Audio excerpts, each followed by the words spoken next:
Sejak awal pengumuman dan pendaftaran seleksi CPNS Kejaksaan RI di tanggal 16 September tahun 2023 kemarin sampai dengan saat ini, selesainya rangkaian seleksi SKB khususnya di CAT, itu ada aja drama yang terjadi. Mau tahu apa aja? Simak video ini sampai habis. Preview.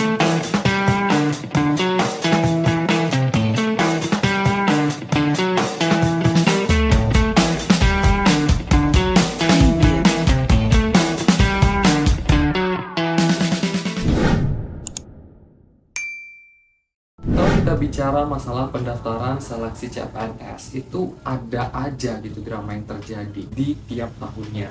Bahkan untuk kejadian atau drama yang terjadi di tahun aku kemarin, di tahun 2021, itu terjadi juga di tahun 2023 ini. Atau mungkin juga drama yang terjadi di tahun aku kemarin itu terjadi juga di tahun-tahun sebelumnya. Lantas apakah drama yang terjadi secara terus-menerus ini nggak cukup memberikan pelajaran supaya nggak terjadi lagi drama-drama berikutnya? Berdasarkan postingan di Instagramnya Bapak Kejaksaan, itu dijelaskan juga untuk jumlah pendaftar yang telah submit berkas saat awal pendaftaran itu sebanyak 214.207 pendaftar. Yang di urutan pertama itu tentu ada dari Kementerian Hukum dan HAM atau Hak Asasi Manusia. Lalu di urutan kedua disusul oleh Setjen Komisi Pemberantasan Korupsi atau KPK. Ada banyak kejadian yang terjadi saat awal pendaftaran hingga pengumpulan berkas selesai, mulai dari banyaknya berkas yang harus dikumpulkan, lalu penggunaan materai yang harus dengan materai elektronik. Penggunaan materai elektronik ini ya tentu memiliki tujuan yang baik supaya mempermudah para peserta melakukan pembubuhan materai di berkas atau syarat dokumen elektronik dan dapat meningkatkan keabsahan dokumen elektronik sebagai alat hukum yang sah. Tentu, penggunaan e-materai ini juga dapat memberikan dampak negatif bagi beberapa orang, khususnya bagi mereka yang kurang paham dalam mengakses e-materai ini. Server yang lambat saat melakukan pembelian e-materai hingga dapat mempengaruhi pendapatan UMKM yang memang melakukan penjualan materai secara konvensional. Ya, apapun itu, tetap tujuan untuk pemasangan e-materai ini tuh sifatnya wajib sebagai alat hukum yang sah. Selain itu, di tahap awal ini aja juga seringkali mengalami perubahan jadwal, khususnya untuk jadwal akhir pengumpulan berkasnya. Ya, akibatnya sering terjadi kekeliruan terhadap jadwal pelaksanaan seleksinya, dan tentu ini memunculkan perasaan tidak terima ya, khususnya bagi mereka pendaftar atau peserta yang udah berjuang mati-matian gitu melakukan persiapan sebaik mungkin dalam melakukan pengumpulan berkas, ternyata malah diundur-undur terus untuk jadwal akhir dalam pengumpulan berkas ini. Biro Kejaksaan sudah membuat peringatan juga di salah satu postingan Instagramnya untuk tidak percaya terhadap pihak yang menjamin kelulusan.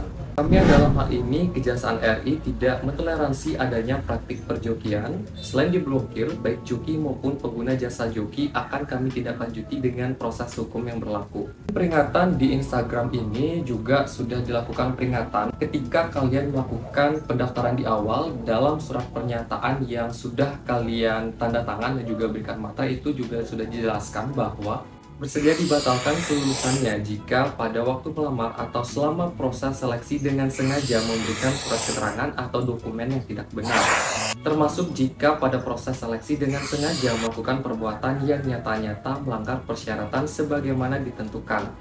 Atas hal tersebut, Panselnas maupun Pansel CASN Kejaksaan RI tahun anggaran 2023 tidak dapat dituntut baik perdata maupun pidana. Dan berdasarkan salah satu podcast di YouTube-nya Kejaksaan RI, itu Bapak Dr. Hermon De Cristo SHMH selaku Kepala Biro Kepegawaian juga mengatakan bahwa beliau pernah melakukan inspeksi secara mendadak di salah satu tempat tes, tepatnya di Lampung, guna memastikan kebenaran terhadap laporan bahwa adanya dugaan penggunaan joki atau calo kelulusan dalam proses seleksi. Setelah Bapak sampai sana memang betul itu Pak informasi adanya perjokian? Iya, waktu itu saya bingung.